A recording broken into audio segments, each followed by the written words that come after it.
The music in the ballroom didn't stop when her heart broke. It only played louder, mocking her. Clara Holloway wasn't running from a lover. She was running from a life that had just been shattered by a single, cruel whisper. Blinded by tears and the suffocating London fog, she didn't see the carriage thundering down the cobblestones of Berkeley Square until it was too late. She didn't hit the horses. She hit the man stepping out of the shadows, a man known as the Ice King of England. She thought she had escaped hell, but she had just collided with the devil himself, and he was looking for a sinner to save. London, November 1885. The fog clung to the gas lamps of Mayfair like a bruised spirit, but inside the gilded walls of the Chesterfield mansion, the air was thick with the scent of hothouse lilies and expensive French perfume. Clara Holloway stood near the periphery of the ballroom, clutching a glass of lemonade she didn't want. At 22, she was the poor relation, the orphaned cousin taken in by the wealthy Vane family, not out of charity, but out of a need for an unpaid governess for their unruly younger children. Her dress, a remade silk of faded lavender, was 3 seasons out of fashion. She had spent hours pinning it to hide the frayed hems, hoping to disappear into the wallpaper. But Lady Regina Vane, her cousin and tormentor, had other plans. Regina, resplendent in crimson velvet and diamonds that cost more than Clara's entire life's upkeep, held court in the center of the room. She was beautiful, malicious, and currently bored. Her eyes, sharp as flint, locked onto Clara. "Oh, look," Regina announced, her voice pitched perfectly to carry over the string quartet. "It's Cousin Clara, trying to look like one of us again." A titter of laughter rippled through the circle of eligible bachelors surrounding Regina. Clara stiffened, lowering her eyes. "Just endure it," she told herself. Regina glided over, a glass of dark burgundy wine in her hand. "Clara, darling, I heard the most fascinating rumor today." "About your late father?" Clara's head snapped up. "Please, Regina, not here." "They say he didn't die of a fever in India." Regina smiled, a shark sensing blood. "They say he was caught embezzling from the crown and took the coward's way out with a pistol. Tell me, is it true that thief's blood runs in your veins?" The room went silent. The accusation was a death sentence in Victorian society. Even if it were a lie, which Clara knew it was, the stain of it would ruin her chances of employment, marriage, or respectability forever. "That is a lie," Clara whispered, her voice trembling. "Is it?" Regina feigned a trip. It happened in slow motion. The glass tipped. The dark red wine cascaded down the front of Clara's faded lavender dress, looking for all the world like a fatal wound. The gasp from the crowd was audible. "Oh, clumsy creature!" Regina shrieked, reversing the blame instantly. "Look what you've done to the floor!" Laughter. It started as a murmur and grew into a roar. Clara looked around, seeing the faces of London's elite, Lord Pembroke, the Marchioness of Exeter, all sneering, all judging. She was the stained thing, the broken thing. She couldn't breathe. The walls of the ballroom seemed to tilt inward. Dropping her glass, which shattered with a satisfying crash that silenced the laughter for a split second, Clara turned and ran. She pushed past the footman, ignored the calls of her aunt, and burst out of the heavy oak doors into the biting cold of the London night. She didn't wait for a carriage. She had none. She just ran, her wine-stained dress heavy and wet, escaping the light to find solace in the dark. The rain had turned the streets of Mayfair into slick rivers of black oil. Clara ran until her lungs burned, her satin slippers ruined by the mud. She found herself on a quiet street near Berkeley Square, the gas lamps flickering ominously. She stopped, leaning against a wrought-iron railing, sobbing into her hands. The humiliation burned hotter than the freezing rain. She had nothing. No name, no money, and now no reputation. She didn't hear the carriage. It was a black phaeton, sleek and unmarked, drawn by two massive black stallions that looked more beast than horse. It came around the corner too fast. The driver shouted. Clara gasped, stepping back, her heel catching in the hem of her ruined dress. She fell backward, bracing for the impact of hooves, but the horses reared and stopped inches from her face, their breath steaming in the cold air. The door of the carriage flew open. A man stepped out. He didn't rush.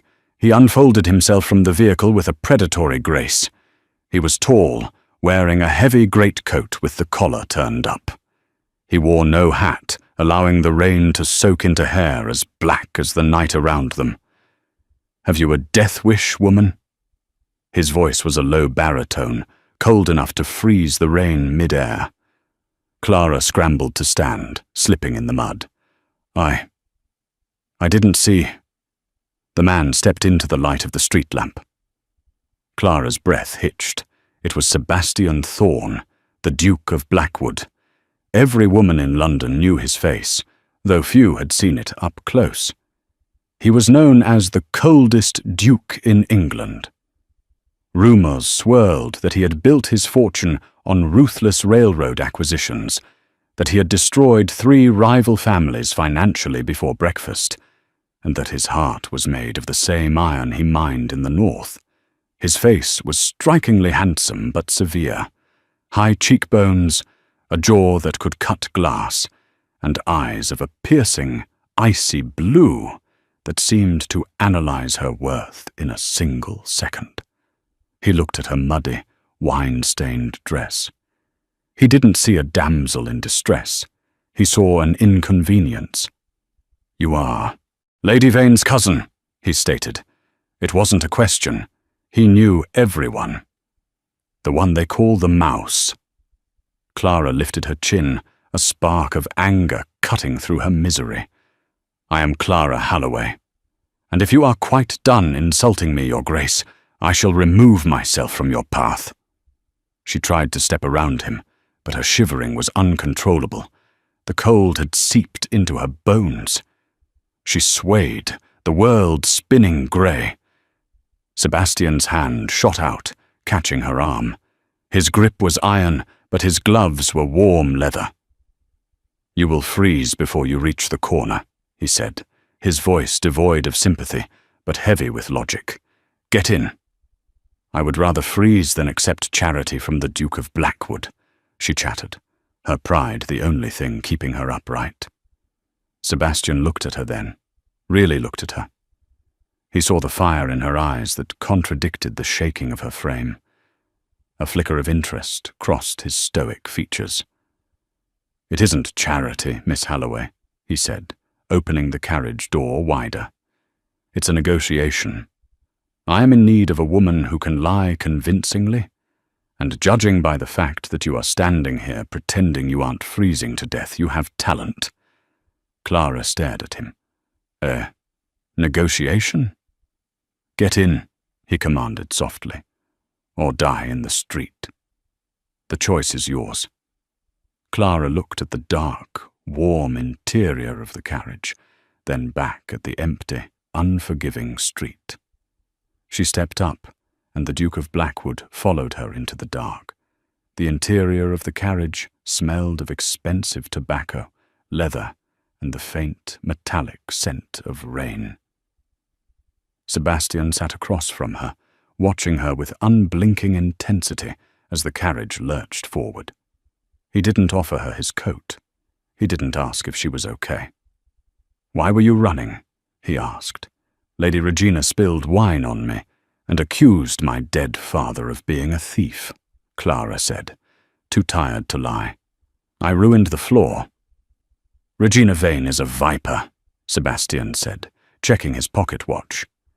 "But she is a predictable viper. You, however, are an anomaly. Can you please let me out at the servants' entrance? If I sneak in, perhaps my aunt won't throw me out tonight." "You aren't going back there," Sebastian said calmly. "Excuse me?" If you return, you are the disgraced cousin. You will be sent to a workhouse or married off to a tradesman to pay a debt within the week. I know your aunt's financial situation better than she does." Clara went cold. He was right. "What do you want from me?" she whispered. Sebastian leaned forward. The gaslight from the street flashed across his face, illuminating a small, jagged scar on his temple that the gossip papers never mentioned. "I need a fiancé," he said. Clara laughed. It was a hysterical, brittle sound. "You are the most eligible bachelor in the Empire. You could have a princess." "I don't want a princess. Princesses ask questions. Princesses want affection. I require a shield." Sebastian's eyes hardened. "There is a bill passing through the House of Lords regarding the Northern Railways. A consortium of rivals, led by Lord Archibald, Regina's father, is trying to block me. They are attacking my character, claiming I am unstable and lacking family values because I am unmarried and solitary. They want to seize my company by declaring me unfit." He paused, letting the weight of the politics sink in. "I need a fiancé to present at the Winter Gala in 3 weeks. Someone who looks innocent enough to counter the rumors of my cruelty, but desperate enough to agree to my terms. I need a woman who has no other options." "You want to use me," Clara said, her voice quiet. "I want to employ you," he corrected. "You play the part of the future Duchess of Blackwood for 1 month. In exchange, I will settle your aunt's debts, ensuring she cannot touch you, and I will give you £5,000 and passage to anywhere in the world you wish to go when the month is over." £5,000. It was a fortune. It was freedom. It was a life where she would never have to bow to Regina Vane again. And if I refuse, then I open this door and you walk back to the mud. Clara looked at his hands that could crush her or save her. She thought of the wine soaking her dress, the laughter of the crowd, the hopelessness of her existence. Then she looked at the cold Duke. He was offering a business deal, cold and sharp as a knife. But Clara knew how to handle knives. She had been stabbed in the back by her family for years. She straightened her spine, wiping the rain from her cheeks. "Make it £10,000, she said, "and you must ruin Regina Vane's reputation before I leave." For the first time that night, Sebastian Thorne looked surprised. Then the corner of his mouth twitched upward. It wasn't a smile, but it was close. 10,000, he agreed. "And as for Regina, consider it a wedding gift." He knocked on the roof of the carriage. "Driver, to Blackwood Manor." As the carriage turned, heading away from her old life and toward the formidable estate of the Duke, Clara realized she had stopped crying. She had escaped the ballroom in tears, but she was entering the lion's den with dry eyes and a heart turning slowly to ice. Blackwood Manor was not a home. It was a fortress built of grey stone and silence. Located on the outskirts of London, hidden behind high iron gates and ancient oaks that stripped the sky of light, it loomed over Clara like a judge. As the carriage pulled up to the main entrance, the rain had turned to a sleet that tapped against the windows like skeletal fingers. Clara stepped out, her hand momentarily resting in Sebastian's. His skin was warm, a shocking contrast to the frigid air, but he pulled away the moment her feet touched the gravel. "Mrs. Graves will see to your needs," Sebastian said, gesturing to a severe-looking woman in black standing at the top of the stairs. "I have business in the study. Do not disturb me." He didn't say good night. He simply turned and vanished into the shadows of his own home, leaving Clara shivering in the foyer. Mrs. Graves, a woman with a face like a crumpled map and eyes that missed nothing, looked Clara up and down. She took in the mud-stained hem, the ruined slippers, and the wine stain on the bodice. "The Duke has ordered the blue suite prepared," Mrs. Graves said, her voice dry as parchment.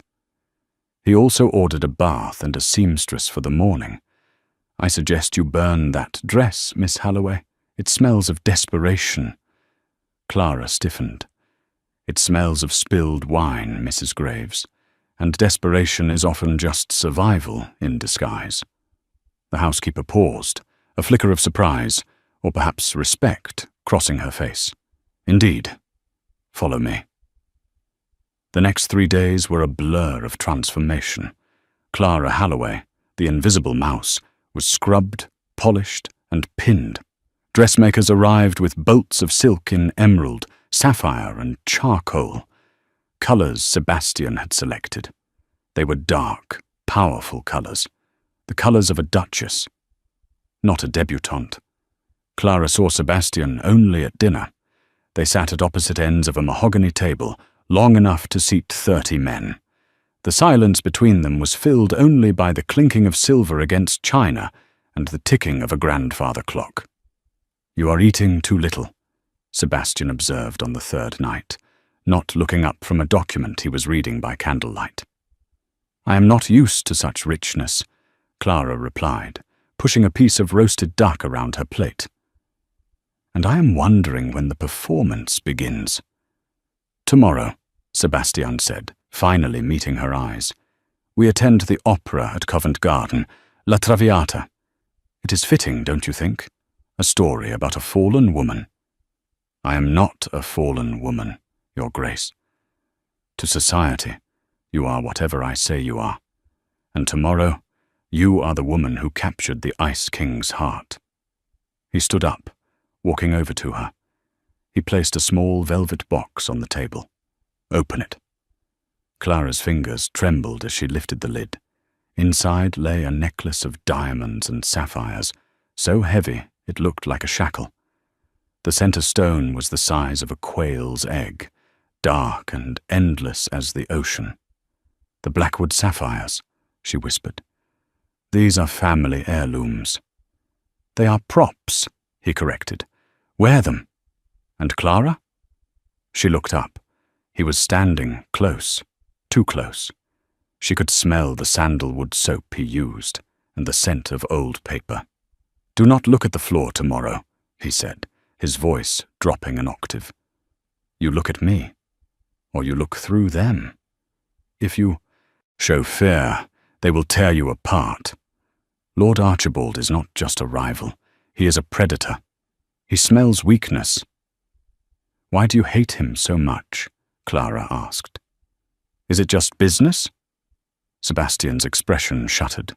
The temperature in the room seemed to drop 10 degrees. "That is not part of our contract, Miss Halloway." Later that night, unable to sleep, Clara wandered the dark corridors of the manor. The house seemed to whisper, the wind groaning through the draughty halls.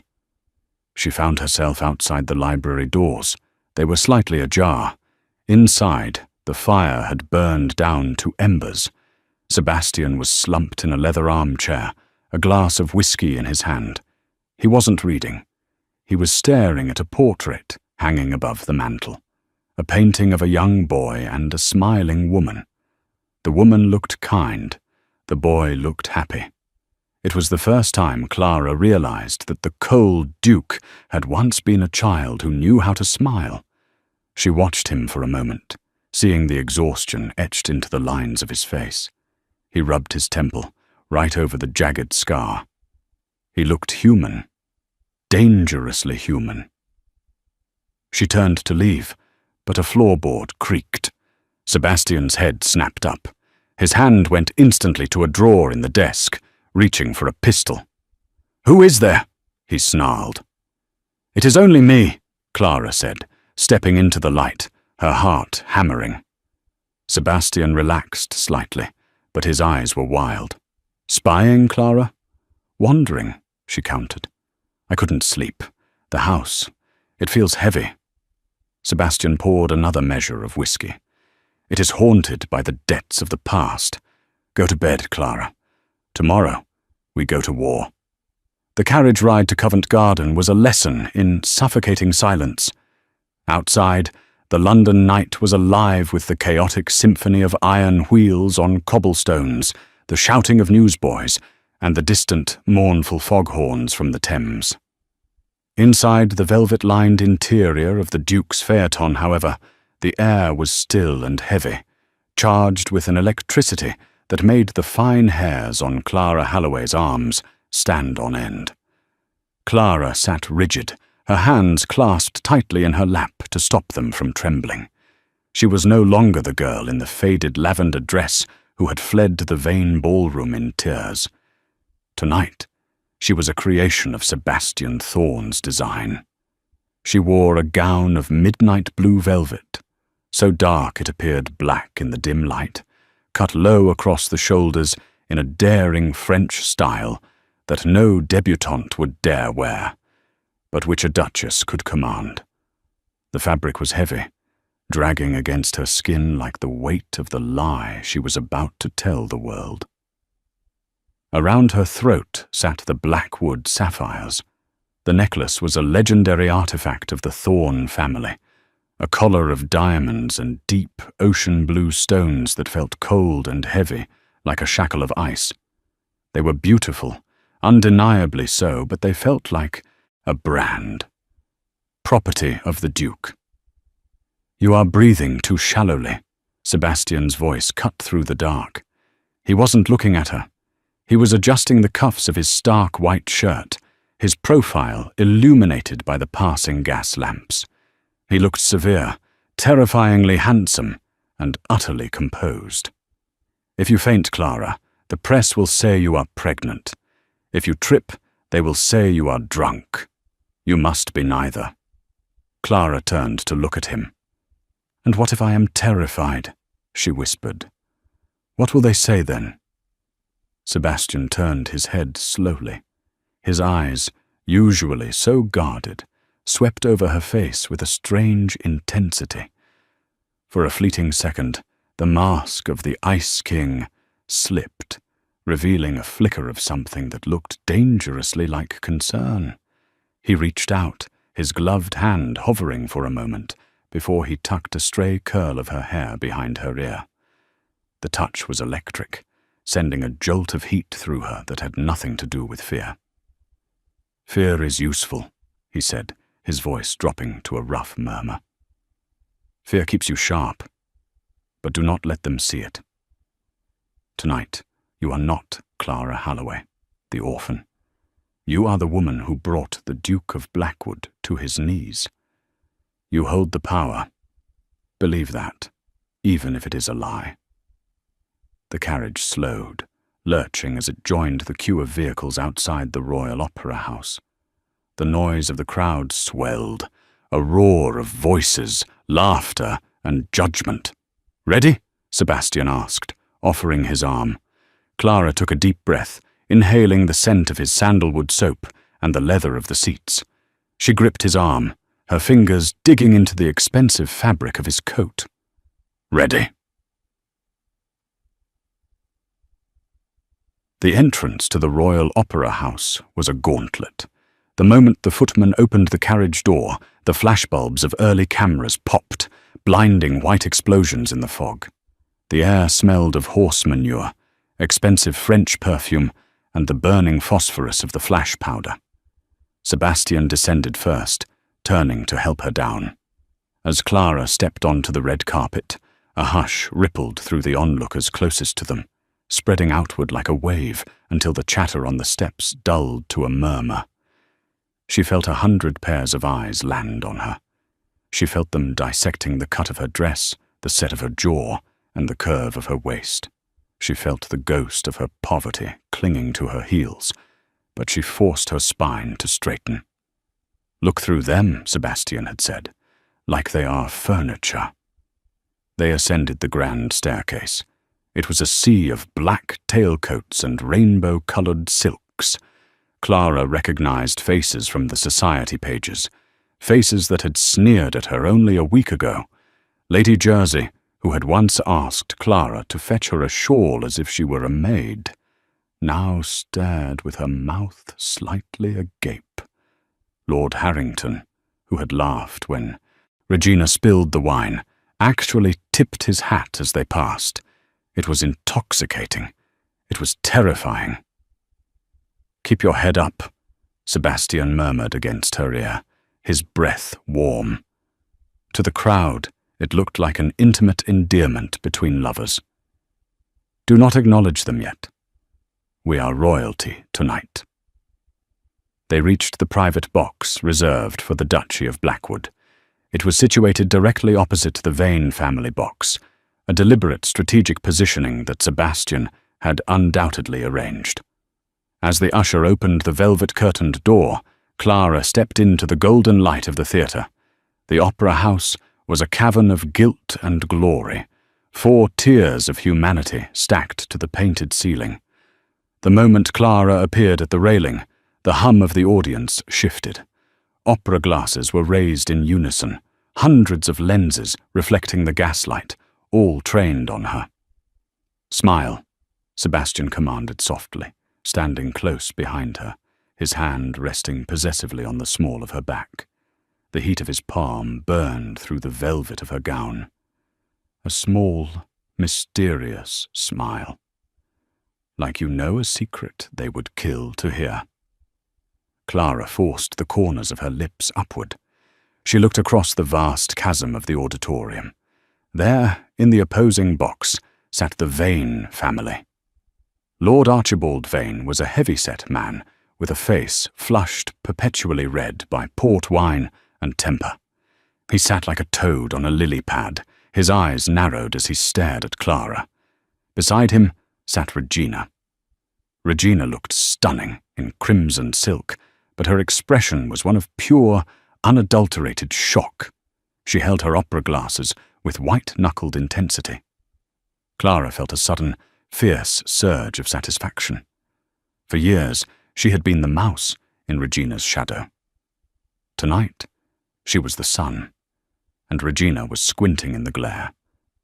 Clara dipped her head in a cool, imperceptible nod, a gesture so slight it was almost an insult. Regina flinched. She actually flinched. "Excellent," Sebastian whispered, his voice rich with dark amusement. "You have drawn first blood without saying a word." The lights dimmed, and the overture of La Traviata began. The tragic romance of a fallen woman seemed bitterly ironic to Clara. As the soprano's voice soared to the crystal chandelier, Clara found she couldn't focus on the stage. She was hyper-aware of the man beside her. Sebastian didn't watch the opera. He watched the room. His gaze prowled the shadows, calculating, assessing. For the first time, Clara wondered what it must be like to be him, to see the world not as a place of beauty, but as a battlefield. She looked at his hand resting on the velvet railing. It was a strong hand, capable of violence, yet he had caught her when she fell. He had saved her from the mud. The intermission was the true performance. The moment the curtain fell on the first act, the corridors outside the boxes filled with the cream of London society. The air grew hot and stifling, thick with the scent of hothouse flowers and bodies pressed too close together. Sebastian guided Clara into the corridor, his grip on her arm unyielding. "Stay close," he warned. "The sharks smell blood." They were immediately surrounded. Men who needed Sebastian's influence for the railway bill, women who wanted to know the provenance of Clara's sudden elevation. They pressed in, smiling their shark-like smiles. "Your Grace," purred the Marchioness of Exeter, eyeing Clara's necklace with naked envy. "We had no idea you were courting, and with Lady Vane's cousin, no less. How quaint." "Love is rarely convenient, Lady Exeter," Sebastian said smoothly, his tone bored but dangerous. "But it is undeniable. Surely you remember what that feels like, or has it been too long?" The Marchioness flushed and retreated. Clara suppressed a gasp. He defended her with a blade hidden in every sentence. But the crowd parted suddenly, creating a wide berth. The temperature in the corridor seemed to drop. Lord Archibald Vane pushed his way through the throng. He was an imposing figure up close, smelling of stale cigar smoke and brandy. His eyes were small, dark, and wet, like stones at the bottom of a river. He did not look at Sebastian. He looked at Clara. "Niece!" Archibald boomed, his voice carrying over the chatter. "I must say I am surprised. When Regina told me you had run off into the night, I expected to find you in a workhouse, not parading around Covent Garden in borrowed jewellery." The insult hung in the air. The corridor went silent. Even the champagne flutes stopped clinking. Clara felt her knees weaken, but Sebastian's hand tightened on her arm, holding her up. "Careful, Archibald," Sebastian said, his voice low and vibrating with menace. "You are speaking to the future Duchess of Blackwood. If you insult her, you insult me. And you know what happens to men who insult me." Archibald chuckled, a wet, rattling sound. He turned his gaze to Sebastian, his eyes gleaming with malicious intent. "Ah, yes, the great Duke. The man who buys everything he wants. Tell me, Thorn, did you buy her silence too? Or does she not know?" Sebastian stiffened. Beside him, Clara felt his muscles coil like a spring. "This is not the place, Archibald." "I think it is the perfect place," Archibald sneered. He took a step closer to Clara, invading her personal space. "Tell me, Clara, has he told you about the Calcutta Railway deal of 1880? Has he told you why he was really so interested in finding you?" Clara looked between the two men. The tension was palpable, a physical weight. I don't know what you mean," she stammered. "Of course you don't," Archibald smiled, revealing yellowed teeth. "Because he is a liar, my dear. He didn't pick you up off the street out of charity. He did it out of guilt." "That is enough," Sebastian snarled, stepping in front of Clara. "Your father didn't commit suicide," Archibald hissed, stepping around Sebastian to keep his eyes on Clara. The words hit her like a physical blow. "Arthur Halloway was a good man. A weak man, but good. He found out that his partner was embezzling thousands of pounds from the Crown's railway funds.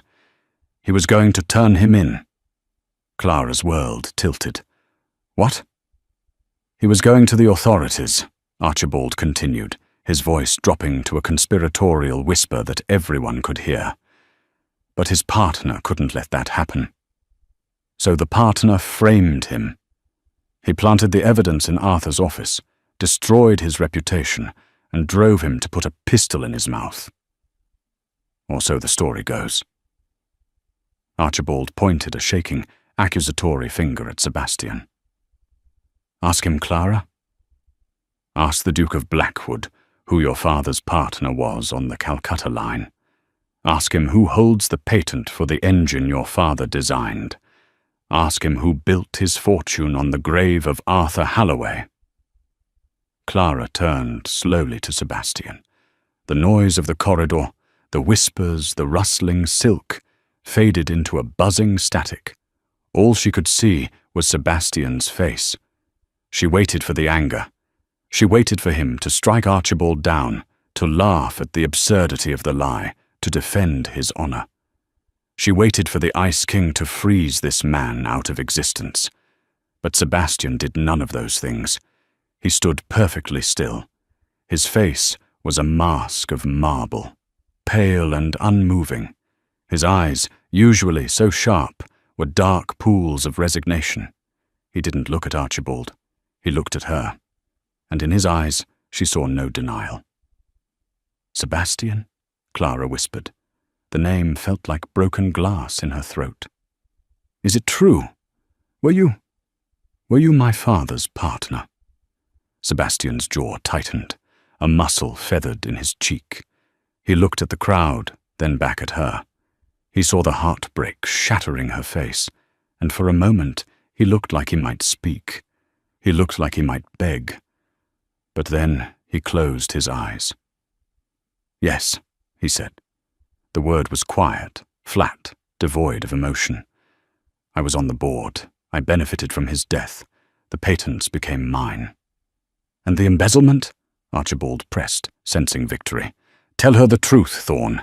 Tell her you are the reason she spent 5 years scrubbing floors while you lived in a palace." Sebastian opened his eyes. They were cold again. Dead. "The money was traced to my accounts.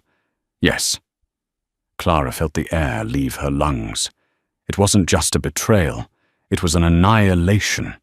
The man who had pulled her from the rain, who had given her warmth, who had made her feel safe for the first time in her life.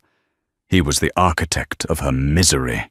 Every cold night she had spent in the nursery, every insult from Regina, every moment of hunger, it was all because of him. He hadn't saved her. He was just cleaning up a loose end. "You monster," Clara breathed. The horror was so great it numbed her. "Clara, we must leave," Sebastian said, reaching for her. "I will explain in the carriage." "Don't touch me!" The scream tore from her throat, raw and primal. Without thinking, Clara swung her hand. Crack! The sound of the slap echoed like a gunshot through the corridor. Sebastian's head snapped to the side. A collective gasp sucked the air out of the room. The red imprint of her hand bloomed instantly on his pale cheek, right over the jagged scar on his temple. Sebastian didn't move to touch his face. He slowly turned back to look at her, and the expression in his eyes broke her heart, even as she hated him. It was a look of utter desolation. "Clara," he said, his voice cracking. "Do not speak my name," she hissed, backing away, tears spilling hot and fast down her cheeks, ruining the perfect powder he had paid for. "Do not ever speak my name again. You are not a duke. You are a murderer." Archibald was laughing. It was a soft, wheezing sound of triumph. He had won. He had destroyed the Duke of Blackwood in front of all of London, using the only weapon Sebastian had left unguarded. His heart. Clara couldn't breathe. The walls of the opera house were closing in, the golden lights twisting into mocking faces. She had to get out. She had to run. She turned and bolted. "Clara, wait!" Sebastian shouted, abandoning all decorum. He shoved a stunned Lord Harrington aside, trying to follow her, but the crowd, sensing a scandal of epic proportions, surged forward, blocking his path. By the time Sebastian fought his way through the press of bodies, Clara was gone. Clara ran blindly. She stumbled down the grand staircase, her hand trailing on the velvet banister, the Blackwood sapphires bouncing painfully against her collarbone. She didn't stop for her cloak. She didn't stop for the footman calling after her. She burst out into the cool, damp night of Covent Garden. The fog had thickened, turning the street lights into hazy halos of orange. "Cab!" she screamed, waving her arm frantically at the line of hansoms. "Cab!" A black cab pulled away from the shadows, almost as if it had been waiting for her. The horse snorted, steam billowing from its nostrils. Clara didn't look at the driver. She didn't care where it went, as long as it was away from Sebastian Thorne. She scrambled inside, the door slamming shut behind her like the lid of a coffin. "Where to, miss?" The driver's voice came down through the hatch, muffled by the fog.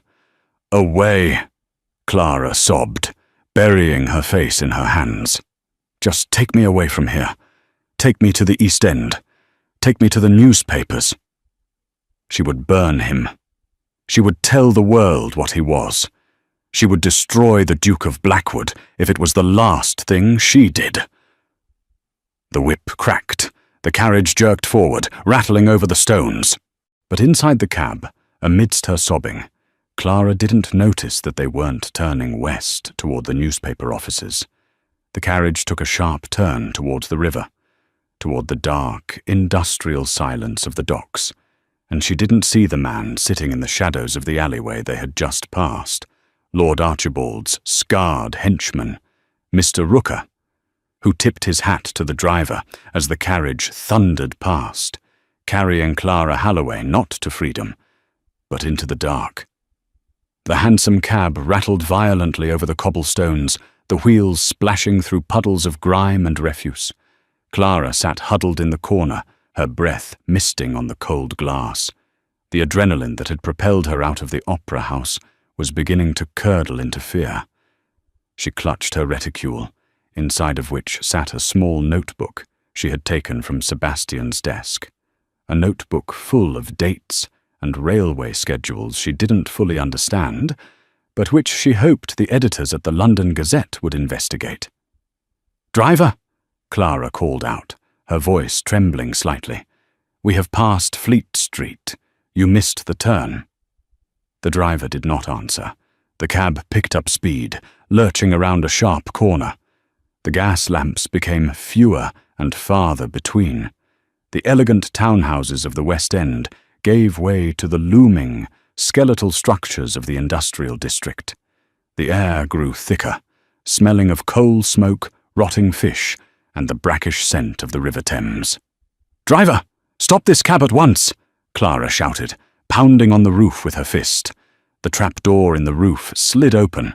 A pair of eyes, hard and unblinking, peered down. It was not the driver she had hired. It was the man with the scar she had seen lurking at the opera, Archibald's shadow. "Sit down, Miss Halloway," the man rasped, "or I'll come down there and make you sit." Clara froze. The realization hit her like a physical blow. Archibald hadn't just taunted her. He had anticipated her reaction. He knew she would run. He knew she would try to expose them. She had played right into his hands. The cab skidded to a halt in a dark alleyway in Wapping, near the docks. Before Clara could reach for the handle, the door was wrenched open. Strong hands grabbed her by the waist and hauled her out. She screamed, kicking and clawing, her nails raking against a rough wool coat, but it was useless. A heavy, damp cloth smelling of chloroform was pressed against her face. The world spun. The fog swallowed her. The last thing she heard was the distant foghorn of a ship on the Thames mourning her fate. She woke to the sensation of freezing water splashing against her face. Clara gasped, sputtering, her lungs burning as she inhaled sharply. She was tied to a wooden chair in the center of a cavernous warehouse. The space was lit by a single oil lantern hanging from a rusted hook, casting long, dancing shadows against walls stacked high with crates marked Vane Shipping Co. "She's awake," a voice grunted. Clara blinked the water from her eyes. Standing before her was Lord Archibald Vane, still wearing his evening finery, his patent leather shoes gleaming amidst the sawdust and dirt. Beside him stood the scarred man, cleaning a knife with a detached, rhythmic precision. "Uncle," Clara croaked, her throat dry. "Don't call me that," Archibald sneered, pacing around her chair.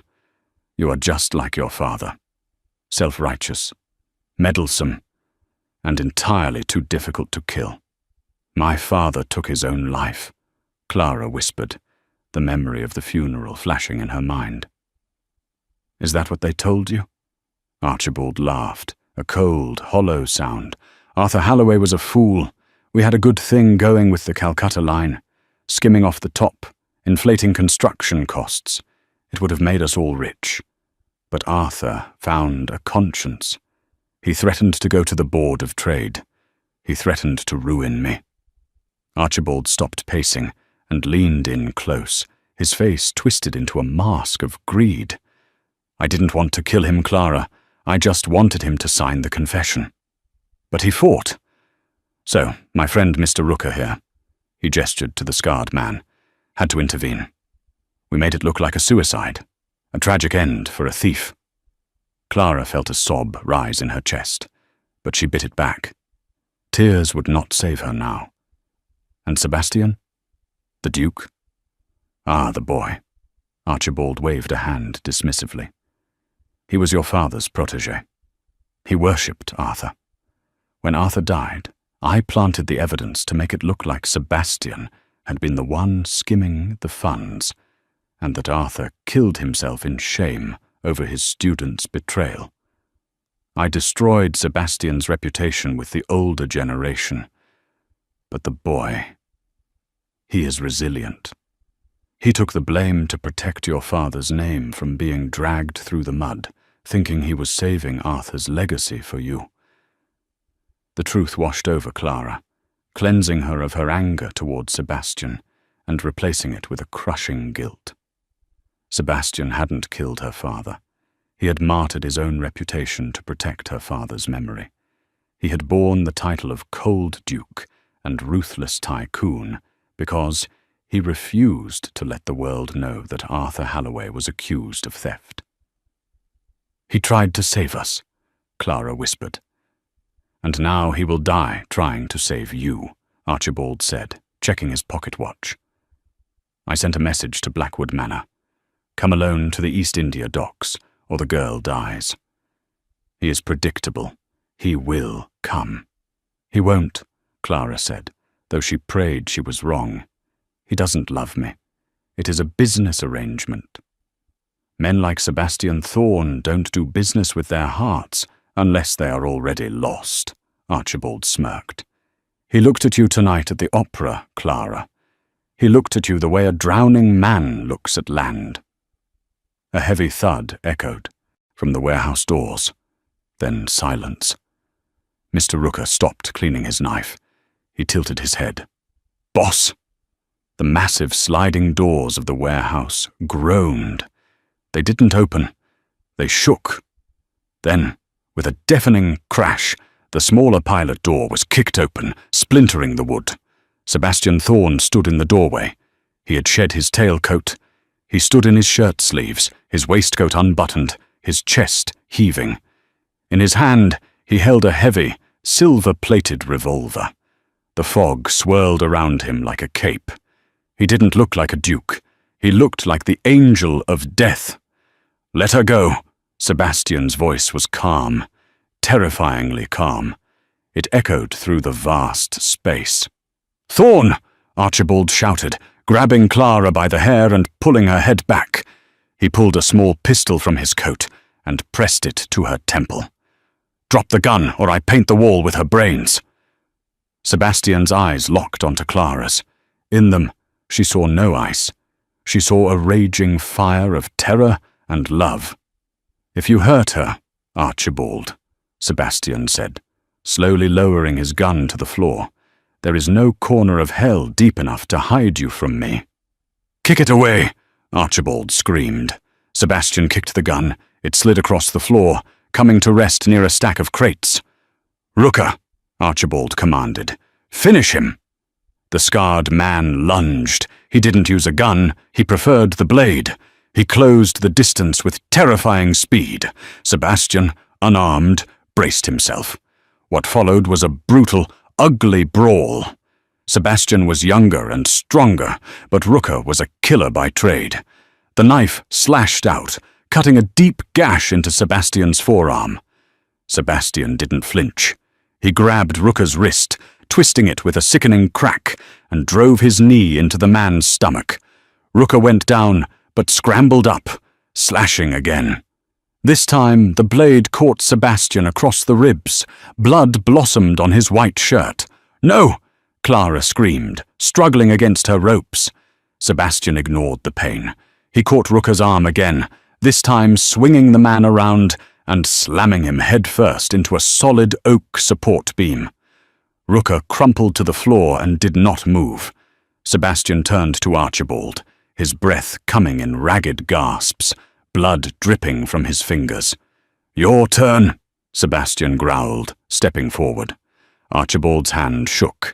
The gun barrel wavered against Clara's temple. Stay back! I'll do it! I swear I'll do it! You're a coward, Archibald. Sebastian walked steadily closer, ignoring the gun pointed at the woman he loved. You kill with poison. You kill with rumors. You don't have the stomach for this. I... Archibald's finger tightened on the trigger. Clara saw the panic in Archibald's eyes. He was going to fire out of sheer terror. She didn't wait to be saved. Summoning every ounce of strength, Clara threw her weight backward, slamming the chair into Archibald's shins. Ah! Archibald stumbled, the gun firing wild. The bullet shattered the lantern above them.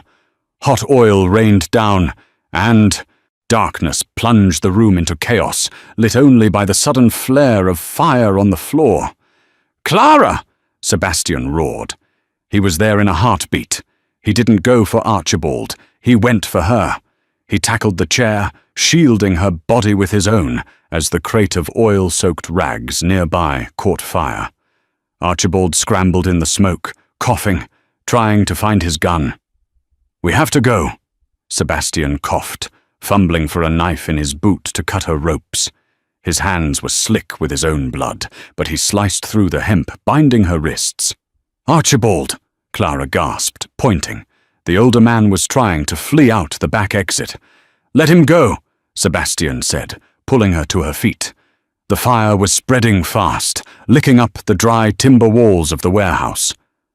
"The police are already on their way. I left a trail."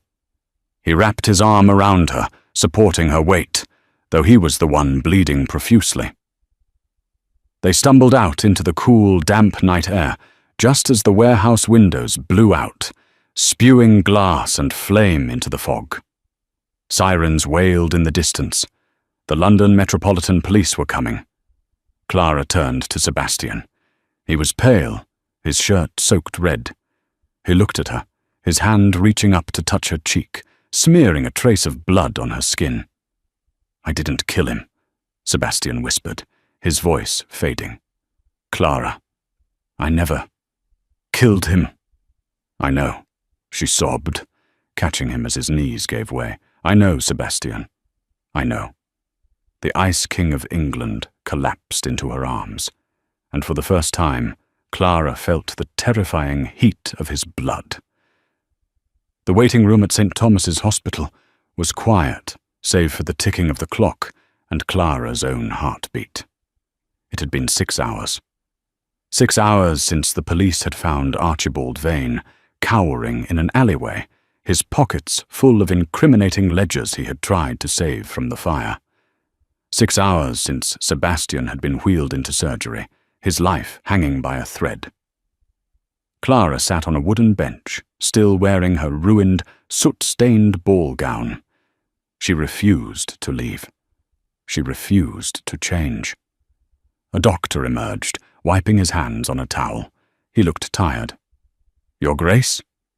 The doctor addressed her, assuming the title was already hers. "Is he?"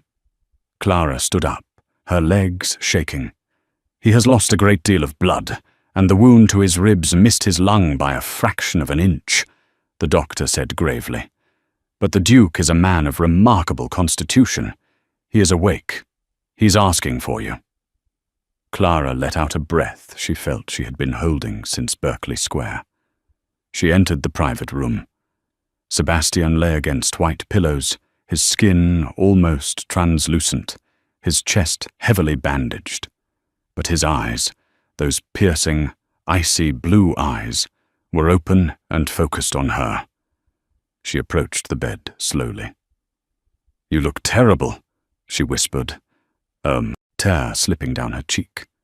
"And you," Sebastian rasped, a faint smile touching his lips, "look like a chimney sweep. It is not a good look for a duchess." Clara laughed, a wet, choked sound. She sat on the edge of the bed and took his hand. It was weak, but it curled around hers possessively.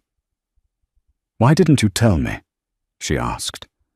"About my father. About why you took the blame." Sebastian looked out the window at the grey London dawn. "Because your father was a hero, Clara. He died trying to do the right thing. If I had told the world the truth, that he was murdered, Archibald would have killed you too. And if I had cleared my name, I would have had to expose your father's initial involvement in the scheme, even though he tried to stop it. I wanted you to remember him as honorable. I didn't mind being the villain in your story, as long as you were safe." "You were never the villain," Clara said fiercely, bringing his hand to her lips. "You were the only decent man in a city of monsters." "The contract," Sebastian murmured, his voice growing sleepy. "It is void, Clara. You have the money. Archibald is finished. You are free." Clara went still. "Free to go?" "Free to find a man who isn't broken." Sebastian closed his eyes. "A man who doesn't have enemies, trying to burn down warehouses." Clara looked at him, this proud, stubborn, foolish man who had almost died for her. She leaned down and kissed his forehead. "Sleep, Sebastian. We will discuss the contract when you are not under the influence of morphine." 2 weeks later, the Winter Gala took place. It was the event of the season, the night Sebastian had originally hired Clara for, the night meant to secure his railway bill. The ballroom was packed, rumours were flying. The papers had been full of the scandal. Lord Archibald Vane, arrested for fraud and murder. Duke of Blackwood, a hero. But the biggest question remained. Where was the Duke, and what of the girl? At 8 o'clock, the doors swung open. The herald struck the floor with his staff. His Grace, the Duke of Blackwood, and Her Grace, the Duchess of Blackwood. A collective gasp went through the room. Sebastian walked in. He leaned heavily on a cane, his movement stiff, but his head was high. He looked more imposing than ever, a survivor of war. And on his arm was Clara. She was not wearing the dark colors of protection anymore. She wore a gown of shimmering white silk, embroidered with silver threads that caught the light like stars. Around her neck, the Blackwood sapphires blazed. They didn't just walk, they processed. The crowd parted like the Red Sea. They reached the center of the room, exactly where Regina Vane, now a pariah, shunned by the society that once worshipped her, was trying to make a hasty exit. Clara stopped. Sebastian stopped. Regina froze. She looked at Clara, expecting a gloat, a sneer, a moment of revenge. Clara looked at her cousin. She saw the fear, the loneliness, the pathetic fall from grace. Clara felt nothing. No anger, no triumph, just pity. "Good evening, Regina," Clara said softly. "I hope you find your way home." She turned her back on her cousin, effectively erasing Regina from her existence. Sebastian led Clara to the balcony, away from the suffocating crowd. The cold night air was crisp, but this time Clara wasn't cold. "You called me Her Grace inside," Clara said, leaning against the stone balustrade. "I did," Sebastian replied. It seemed appropriate. "But we aren't married, Sebastian. The month is over. The contract is done." Sebastian turned to her. He set his cane aside, wincing slightly, and took both her hands. The moonlight softened the sharp angles of his face. "I have a new proposal," he said, his voice thick with emotion. "A new contract." "Oh? And what are the terms?" Clara smiled, her heart hammering against her ribs. "Term 1, Sebastian stepped closer. "You must endure a husband who works too much and has a terrible temper." "I have dealt with worse," Clara whispered. "Term 2, he continued, lifting a hand to cup her face. "You must agree to never run away from me again, because I cannot chase you, Clara.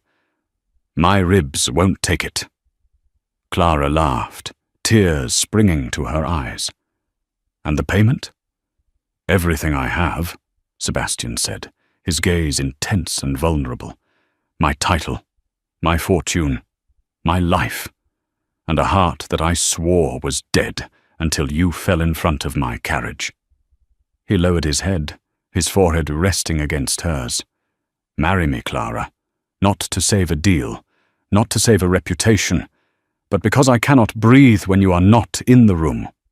Clara reached up, tracing the line of his jaw. The fog of London swirled below them, but up here, everything was clear. I will not sign that contract, Sebastian, she whispered. He pulled back, a look of panic crossing his face.